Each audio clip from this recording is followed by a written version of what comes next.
suis instrument. C'est soit le deal, soit c'est l'usine. Grandir dans un monde où l'altérité est assassine. Diplômé de la rue, notre vie estudiantine. La même couleur mais pas le destin de la Martine. Si on s'arrête un instant, que nous enseigne-t-on? On s'en sort si on le veut vraiment. J'ai poussé ma réflexion, le soleil était absent. Je me suis fait... Bonjour tout le monde, merci d'être parmi nous. Ce soir, on est aujourd'hui dans le cadre de l'action Mes Cultures menée par Tissé Métis. On a donc le 3e épisode qui est en cours de tournage et c'est ce que vous allez regarder dans quelques secondes. On est à Bellevue, à Style Alpaga, association bien connue des Nantaises et des Nantais. On est avec Zora qui va nous présenter bien l'activité de cette association qui nous accueille aujourd'hui. Et puis on retrouve nos invités dans une minute. Zora, alors raconte-nous un petit peu quand même en une minute l'histoire de Style Alpaga. C'est trop court, une minute, mais c'est pas grave. Alors en fait, l'association Style Alpaga existe depuis 1993 et elle a pour objectif de favoriser l'insertion sociale et professionnelle des jeunes. Et on a une attention quand même particulière pour un public féminin 13-30 ans. À travers différents leviers, on a des activités de création textile en interne, de l'accompagnement personnalisé au regard de manques et de besoins, et des activités plutôt hors les murs au regard de parcours thématiques autour de l'insertion, du bien-être, de la santé, de l'engagement et de la citoyenneté. Alors, ce 3e épisode, merci beaucoup de nous accueillir Zora et pour cette présentation rapide. On se retrouve tout de suite avec 5 invités EES. On est ravis de les accueillir aujourd'hui. Certaines fréquentent Style Alpaga, d'autres pas. Elles vont se présenter et on va s'immerger dans leur culture au pluriel, la culture, les cultures qu'elles ont héritées dans le cadre familial, les cultures qu'elles se sont construites au collège, au lycée, avec les copains et les copines dans la rue, dans le quartier, dans le lieu d'habitat, et puis elles-mêmes, les projections qu'elles peuvent avoir sur les cultures vers lesquelles elles ont été plus ou moins naturellement. On les retrouve tout de suite. Bien, nous voilà donc sur le plateau. Merci beaucoup de regarder ce 3e épisode de Mes Cultures.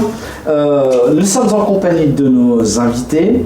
Alors on va faire le tour rapidement. À ma droite, Gabrielle, Elisabeth, Annika, Cédrine, Élise. Merci à vous, mesdames, de vous être prêtées au jeu de Mes Cultures.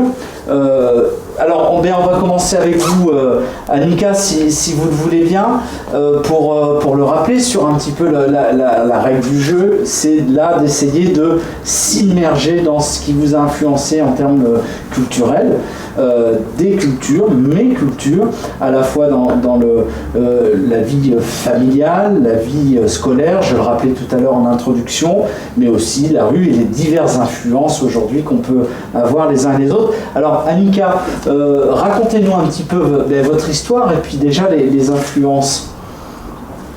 Alors moi toute petite, j'ai été influencée par la culture sénégambienne parce que du coup j'ai vécu en Gambie pendant un moment et puis j'allais tout le temps passer mes vacances au Sénégal et ce qui faisait que je parlais la langue de là-bas et j'ai écouté des musiques de là-bas, les films de là-bas et puis après je suis retournée de mon pays d'origine qui est la Guinée-Bissau.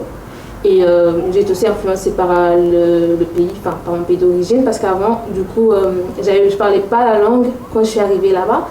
J'ai dû réapprendre la langue et puis réapprendre du coup les nourritures, parce que du coup, je suis partie en Gambie quand j'étais petite.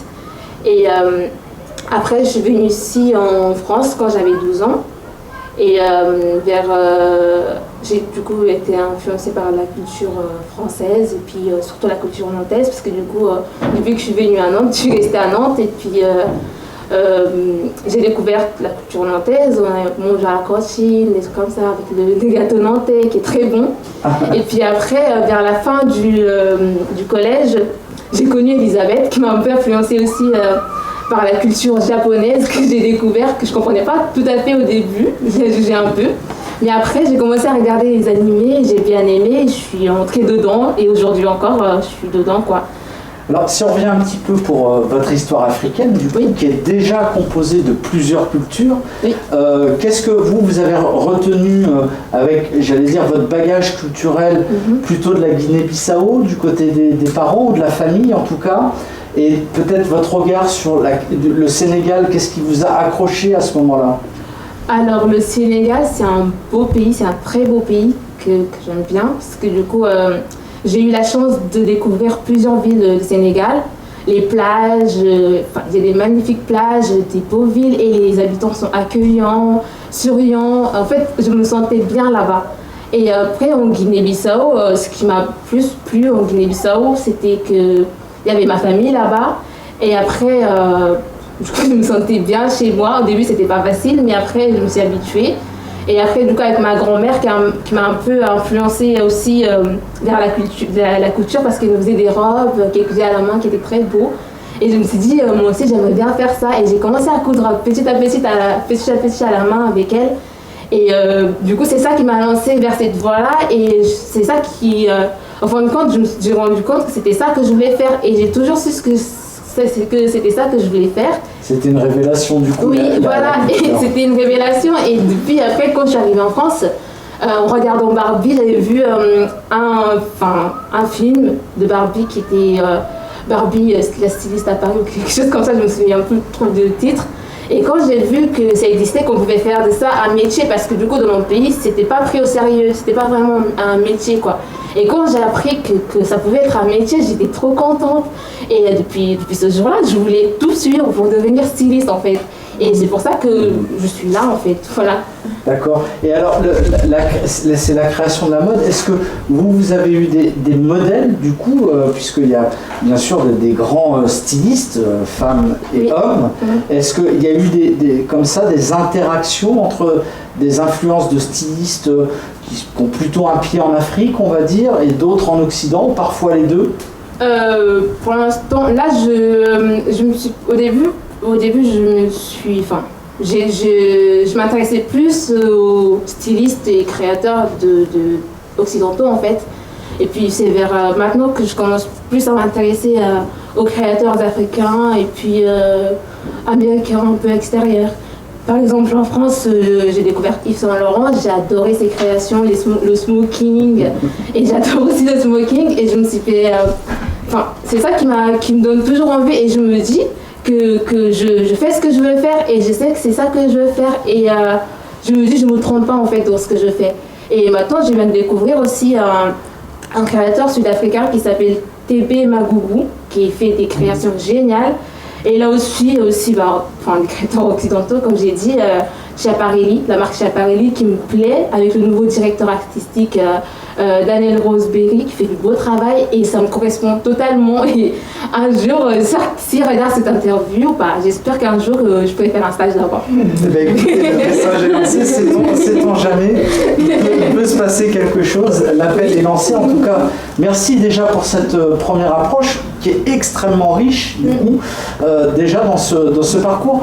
Vous avez quel âge du coup Là j'ai 20 ans, 20 ans, donc voilà. 21 ans à la fin de l'année, quoi. Très bien, écoutez, merci déjà pour cette première approche. Moi je vous propose qu'on aille à Kinshasa. Oui. Mais Kinshasa en faisant un détour par la culture japonaise, par le Japon. Alors du coup, vous l'avez cité, c'est Elisabeth, donc vous m'indiquez d'aller voir Elisabeth maintenant. Et alors, Elisabeth, vous avez, donc je le disais, un lien avec la République démocratique du Congo, de par votre histoire familiale. Mais il y a ces influences aussi, au pluriel, toujours culturelles. On évoquait la culture japonaise, pas que, parce que vous avez aussi une dimension assez spirituelle, quelque part, qui vous emmène pratiquement jusqu'à la philosophie. Alors racontez-nous un petit peu ce parcours de vos cultures. Du coup, moi, étant toute petite, j'ai été baignée dans une culture très occidentalisée, dans le sens où j'ai grandi dans un environnement où il y avait une forte influence occidentale, liée à la colonisation notamment. Par exemple, la langue que j'ai parlé par exemple à l'école au Congo, c'était principalement le français. Je me souviens que des fois à l'école, quand on s'exprimait dans une autre dialecte ou dans notre langue maternelle, on était sévèrement réprimandés. Et du coup, j'étais baignée vraiment entre deux cultures. La culture congolaise, parce qu'à la maison, j'ai parlé lingala. Mais du coup, il y avait aussi ces côtés dans les lingala où des fois on empruntait des mots au français pour pouvoir s'exprimer, remplacer certains mots qu'on n'avait pas forcément dans notre langue maternelle. Et ensuite, quand je suis arrivée en France, ici en 2011, j'ai découvert à travers la télé la culture japonaise, donc les cultures japonaises, les animés, les mangas et tout. Et j'ai tout de suite accroché aussi parce que j'aimais beaucoup à l'époque les Magical Girls, c'est-à-dire c'était un peu ces sous-genres de la fantaisie japonaise qui mettaient en scène des héroïnes. Souvent c'était principalement des filles justicières qui devaient sauver le monde et avaient des pouvoirs magiques. Ça m'a tout de suite fasciné, c'est tout cet univers fantastique quoi. Et c'est comme ça que j'ai été prise au Japon, quoi, dans toutes les cultures de l'Asie de l'Est et tout. Et ça se poursuit aujourd'hui pour vous, cette passion, alors là aussi on peut le dire, pour la culture japonaise ou d'Asie peut-être en général. Alors après attention, faut pas faut être précis, hein. Il y a la Corée qui est aussi très influente depuis plusieurs années maintenant. Ouais, la Corée notamment, ouais. Du coup, quand je commençais les mangas, très vite, je commençais par regarder les séries japonaises, donc les dramas, les J-dramas. Et ensuite, après les J-dramas, je commençais à écouter de la J-rock. Et ensuite, j'ai découvert du K-drama, donc les dramas coréens. Et puis ensuite, j'ai été prise aussi dans la K-pop. Et vraiment, c'est tout ça. Et maintenant, je m'intéresse au Taïwan, à la Chine et tout. Et c'est toujours une passion parce que aujourd'hui, j'aimerais bien découvrir les métiers de mangaka. C'est dans ça que j'ai envie de m'orienter parce que j'aime beaucoup dessiner depuis que je suis toute petite. Et du coup, quand j'ai découvert les mangas, pour moi, je voulais en faire tout de suite un métier, quoi. Dessiner, et voilà. Alors, est-ce qu'on peut dire qu'il y a des ponts entre le dessin mangaka et, par exemple, la création de couture? Parce que, est-ce que ce que vous portez là, c'est une de vos créations ou et est-ce que vous dessinez, du coup, des tenues? Moi, quand j'étais petite, à l'école primaire, je voulais devenir styliste. Mais après, j'ai découvert le Japon et je me suis tout de suite orientée vers les mangas. Et la création que je porte, malheureusement, c'est pas ma création, c'est plutôt la création d'Annika qui est ici à côté. C'est le duo Annika et Elisabeth. Voilà, c'est ça. Ouais, c'est ça. Du coup, oui. Merci déjà, là aussi un beau parcours de culture au pluriel.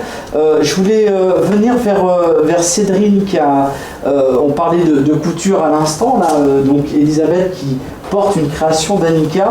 Vous, alors on peut dire, Cédrine, vous êtes mordue par la couture et puis par la création de vêtements. Du fait d'un héritage familial, on va le voir aussi après avec Élise. Racontez-nous cette histoire du lien au tissu et à la création couturière, si je puis dire. Oui, aucun souci. Alors moi je pense que c'est plus ma famille, à titrement parlé, très proche, qui m'a énormément influencée dans ce que je suis aujourd'hui, ce que je fais. Je leur remercie d'ailleurs.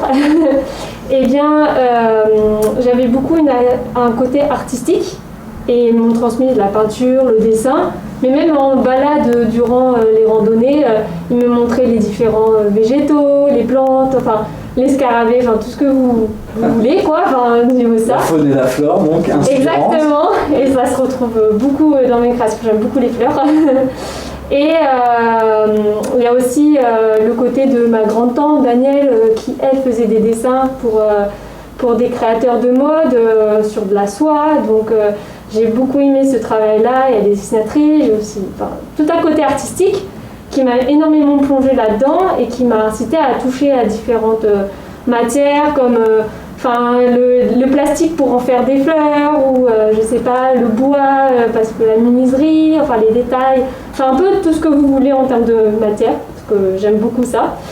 Et après j'ai été aussi influencée puisque ma famille, elle a différentes origines, j'en ai un peu partout dans l'Europe si on peut dire, donc en Espagne, en Allemagne, en Pologne, en Afrique du Sud, en Angleterre, et donc je pense que ça fait un petit joli combo qui fait que c'est resté avec moi et j'adore partager tout ça quand il y a des réunions de famille. Donc vous transportez toutes ces cultures-là d'influence donc dans une famille recomposée, hein, je crois. Et du coup, alors, est-ce qu'il y a eu des influences plus fortes en termes de culture en général? Est-ce que la culture sud-africaine a été plus forte que la culture anglaise? Enfin, est-ce qu'il y a une hiérarchie ou c'est des petits bouts comme ça que vous avez pris, vous avez hérité quelque part? Alors je dirais pas qu'il y ait une influence plus forte que l'autre. Parce que tout se vaut, enfin je fais énormément de liens entre les choses et pour moi ça se complète toujours, mais on va dire plus l'Allemagne parce que j'ai appris l'allemand et j'aime beaucoup cette langue, j'aime beaucoup ce pays, donc voilà, mais ça se remarque pas particulièrement dans mes créations, je vais être honnête, mais bon voilà quoi. Oui, mais c'est plusieurs facettes. Vous évoquiez tout à l'heure l'influence aussi sur la peinture. Qu'est-ce qu'on vous a montré, qu'est-ce que vous avez vu dans votre enfance, dans votre jeunesse, qui peut avoir aujourd'hui une connexion avec votre travail de création? Alors, les dessins de mes parents, ils faisaient du dessin. D'accord, donc ils sont dessinateurs tous les deux. Ouais. Enfin, c'est pas leur métier, mais en termes de passion, ils adoraient faire des stages. Ma tante, ma grande cousine, et puis moi-même, j'ai également fait du dessin, puis les expositions, le ballet, le théâtre, l'opéra, enfin toutes ces choses. Oui, donc un vrai background culturel dans la famille, comme vous le disiez, c'est vraiment l'influence. Et à l'extérieur, du coup, au collège, au lycée, enfin, des échanges avec les copains, les copines, est-ce qu'il y a eu des influences qui sont venues de là aussi, ou du coup c'est vraiment très dans le cercle familial quelque part? Non, pas que, il y a aussi eu les livres que j'ai lus, ou tout simplement mes amis ou les rencontres, parce que j'adore écouter les gens et leur histoire, enfin, je trouve ça tellement passionnant. Et on apprend un petit peu à chaque fois en graphe et je pense que j'aime bien retenir un petit peu certains points plus que d'autres malheureusement, mais j'essaye après de m'en inspirer, de toujours me souvenir ce dont les personnes m'ont parlé. Voilà. Bien, merci. Alors là aussi on voit bien. Alors peut-être un peu plus l'influence là du coup des héritages, on va dire, et puis aussi d'une façon d'être, de se comporter vis-à-vis de l'art dans la cellule familiale, avec la découverte, jusque dans les balades en pleine nature, et d'apprendre à regarder. C'est vrai que c'est très important. Alors on parlait d'origine du coup la plus européenne pour vous. Il y a un lien avec la Pologne, donc je regarde Élise. Alors est-ce que vous, l'influence de la culture, des cultures, de cet héritage de la Pologne influence aussi? Alors moi j'ai pas beaucoup... Ma mère est d'origine polonaise de par son grand-père qui est arrivé en France pendant la guerre. Et dans la famille, on n'a pas énormément on parle pas par exemple le polonais à la maison.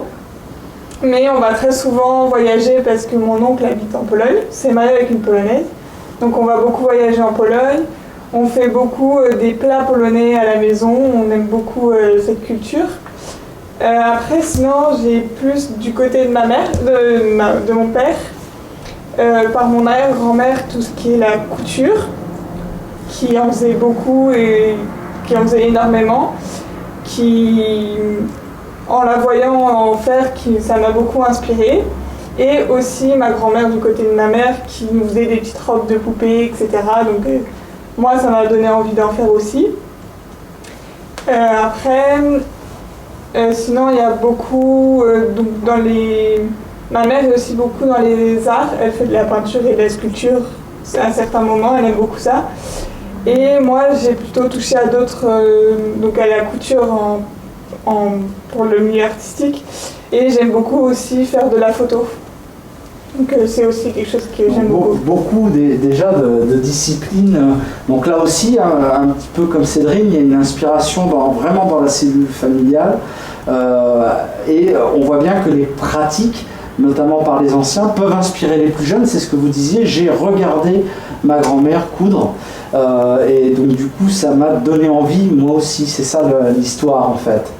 Et vous avez des créations aujourd'hui spécifiques en termes de couture, où vous faites, j'allais dire, la couture un petit peu au fil de l'eau, sans inspiration particulière, ou au contraire c'est quelque chose qui vous tient à cœur? C'est quelque chose qui me permet beaucoup de penser à autre chose, à la fin d'une journée difficile, qui me permet de décompresser. Donc ça m'aide beaucoup et je fais un peu au fil de l'eau. Si j'ai envie de me faire une robe, je vais me lancer dans le projet et je vais en faire une.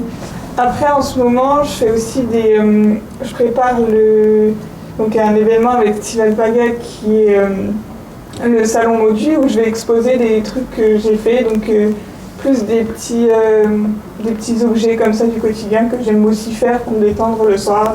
D'accord, alors c'est des petits objets en couture ou c'est ça? Oui, des cotons lavables par exemple. D'accord. Des nids d'anges, des bavoirs, des petits trucs comme ça. Très bien. Merci Élise pour là aussi un parcours. Alors on en vient à Gabriel.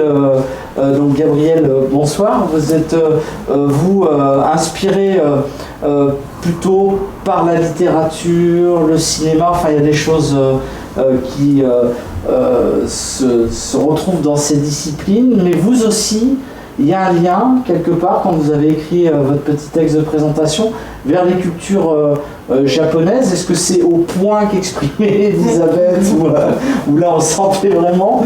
Et quels sont globalement votre parcours et les cultures qui vous ont inspiré et influencé? Du coup, moi, je suis née en République démocratique du Congo, à Kinshasa du coup. J'ai grandi là-bas, je suis née là-bas, j'ai vécu là depuis jusqu'à mes 11 ans. Et la culture, j'ai ça dans mon âme, dans mon sang. Et une belle culture d'ailleurs, des très belles cultures parce qu'il y en a beaucoup dans ces grands pays. Et je suis arrivée en France à 11 ans. Et c'est là que je suis arrivée en France et c'était un peu compliqué pour moi de m'adapter un peu à la culture, pas la culture française, mais plutôt au système déjà scolaire qui était complètement différent du Congo, d'où je venais. C'était un peu compliqué, mais j'ai su m'adapter, d'où je me suis fait aussi des amis. À partir de là, j'ai commencé du coup à m'intéresser à des cultures d'autres de mon pays ou même de mon continent africain. Et là, je me suis fait des amis où on a commencé à partager des choses ensemble, la lecture, des séries, peu importe tout ce qui était à partager, on partageait et c'était intéressant. Et il y avait des influences en particulier? Est-ce que c'était la culture japonaise? Vous évoquiez aussi les cultures sud-américaines. Est-ce que c'est à ce moment-là précis ou... Plus ce qui concerne les influences un peu latino-américaines, c'était plus dans la musique parce que mon pays, on est connu pour la rumba. Et du coup, la rumba congolaise, c'est un peu inspiré de la rumba cubanaise. Et moi, j'ai kiffé beaucoup ces pays. Vraiment, j'ai kiffé ces pays. Et quand j'écoutais de la rumba et tout, ma grand-mère qui écoutait de la rumba, des fois, c'était intéressant. En plus, là où j'habitais, il y avait des bars. Au Congo, il y avait des bars. Tu traverses une rue, il y a une bar, il y a des bars et tout. Et du coup, il y avait de la musique. Et du coup, je suis grandi un peu dans la musique et la musique un peu congolaise et tout. Et plus la rumba qui est plutôt quelque chose que j'aime beaucoup, cette musique, ce genre de musique d'ailleurs, et qui m'a un peu du coup, quand j'ai écouté de la rumba, je me suis dit j'ai un peu découvert qu'il y a d'autres types de rumba, et je suis allée au Cuba, et là j'ai découvert beaucoup d'autres artistes que j'aime beaucoup, et j'ai beaucoup accroché, et c'est là, à partir de là, que j'ai commencé à écouter un peu plus de la musique latino-américaine, un peu tout ce que je trouvais des bons à écouter. Ouais, la connexion via la rumba, c'est vrai que c'est une influence très importante dans pas mal d'endroits, tel que vous le dites effectivement au Congo, et on retrouve cette rumba partout, même parfois dans certains styles brésiliens où il y a la rumba et inspire alors la musique du coup, très présente.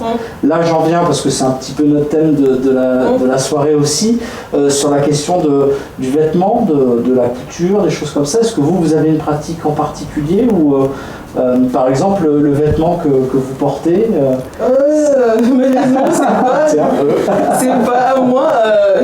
Mais très bien. C'est une création de Style Alpaga, du coup, oui, je l'ai prêté vu que c'était beau, c'était belle comme une veste. Voilà.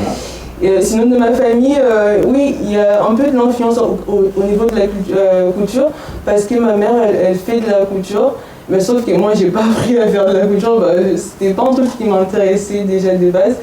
Et, mais il y avait beaucoup de gens de ma famille qui ont fait de la couture et d'autres qui ont arrêté, d'autres qui continuent toujours. Et c'est juste il n'y a pas longtemps que je me suis un peu mise à m'intéresser à ça, vu qu'il y a Nika qui m'a mis à moi qui fait ça, et ça donne envie de voir qu'est-ce que ça fait quoi d'en faire quoi. Et alors, est-ce que il y a une discipline sur laquelle vous travaillez en particulier, enfin en tant que de création, ou pas du tout? Vous êtes plutôt à la recherche de matière pour vous enrichir, de musique comme on évoquait à l'instant? Moi, je suis toujours à la recherche des choses que j'aime ou que j'ai envie de pratiquer, que ce soit de la musique ou même au niveau même de la lecture aussi. Ça fait de nous, c'est une activité vraiment très plutôt intéressante. Il y a pas longtemps, je me suis beaucoup intéressée à la lecture et je me suis rendu compte que c'était plutôt un truc vraiment intéressant à faire. Quand je me souviens au lycée, on nous imposait à lire des livres et tout, et ça me donnait pas envie quoi. Mais là, je me suis mise à lire et tout. Avec mes amis, on partage avec Elisabeth, on partage des livres où on se dit mais c'est intéressant d'en discuter juste après l'avoir lu quoi.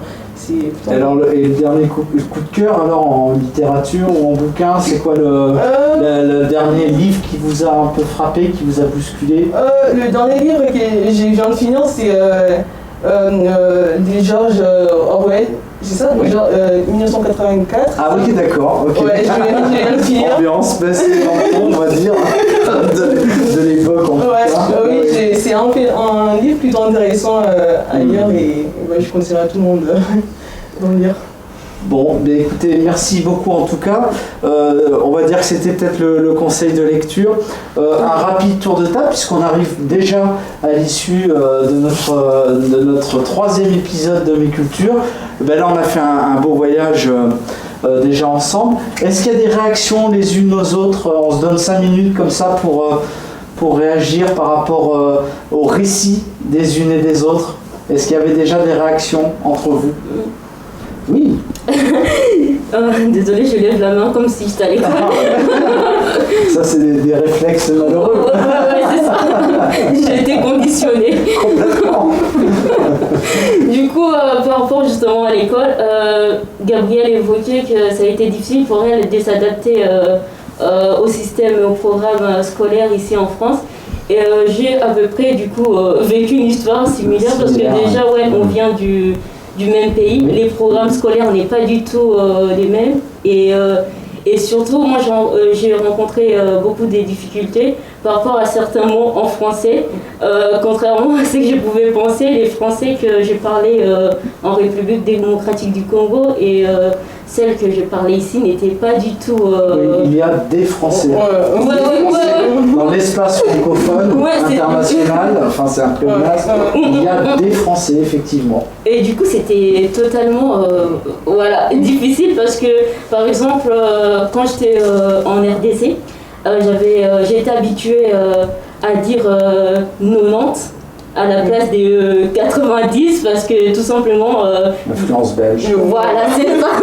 Du coup, quand je suis arrivée ici, on devait faire des calculs. Et moi, j'étais pas du tout, je savais pas, et j'ai sorti 90.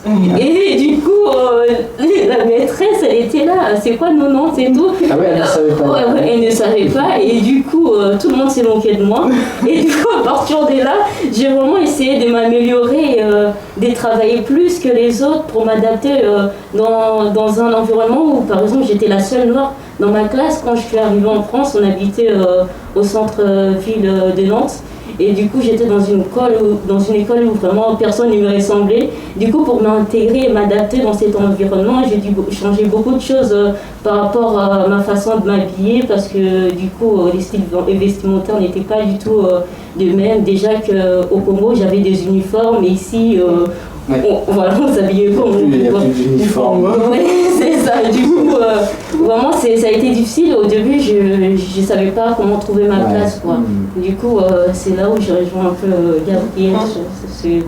Alors, autre expérience scolaire, je me tourne vers vous, Elise, parce que Vous disiez, tiens, ben moi, la question notamment de la diversité des cultures en France, on va dire, hein, puisque évidemment, notre pays, notre région, Nantes, sont nourris de cultures différentes. Vous, c'est via le collège Debussy qui se trouve à Bellevue, hein, si je ne me trompe pas. Quand vous dites, tiens, moi je me suis ouvert aux cultures par le collège, c'est quoi cette histoire? Au collège Debussy, du coup, il y a beaucoup de différentes nationalités, surtout avec l'ouverture de la classe, une classe spécialisée, une classe du PE2A, donc de personnes qui viennent d'un autre pays et qui n'ont pas forcément été à l'école française dans d'autres pays. Donc j'ai découvert beaucoup de cultures différentes, je me suis fait beaucoup d'amis avec des cultures différentes qui m'ont beaucoup parlé de leur culture, donc ça m'a permis de beaucoup en apprendre. Surtout avec ma meilleure amie, du coup, qui est d'une culture différente de la mienne, donc ça me permet de continuer à en apprendre avec elle. Et elle, du coup, je lui en apprends aussi sur notre culture. Ou des croisements culturels de toutes sortes. Pour les expériences scolaires, là on en parle, est-ce qu'il y avait des choses marquantes pour Annika, Cédrine, et puis on finira là tranquillement notre émission. Pour rejoindre Élise, justement, comme moi je venais d'arriver en France, j'étais dans une classe comme ça, UPE2A, je pense que c'est maintenant, mais à l'époque, au vrai, on appelait ça allophone. Du coup, j'étais dans ces classes-là, et c'est vrai qu'il y a plusieurs nationalités, il y a beaucoup de gens, même parfois des gens qui sont francophones, même sont dedans, donc c'est pas que des personnes qui sont pas dans des pays francophones. Et aussi pour rejoindre Gabriel sur du coup la culture d'Amérique du Sud, moi aussi quand j'étais petite, parce que du coup mon pays est un pays lusophone, j'ai beaucoup été un peu influencée par la culture brésilienne.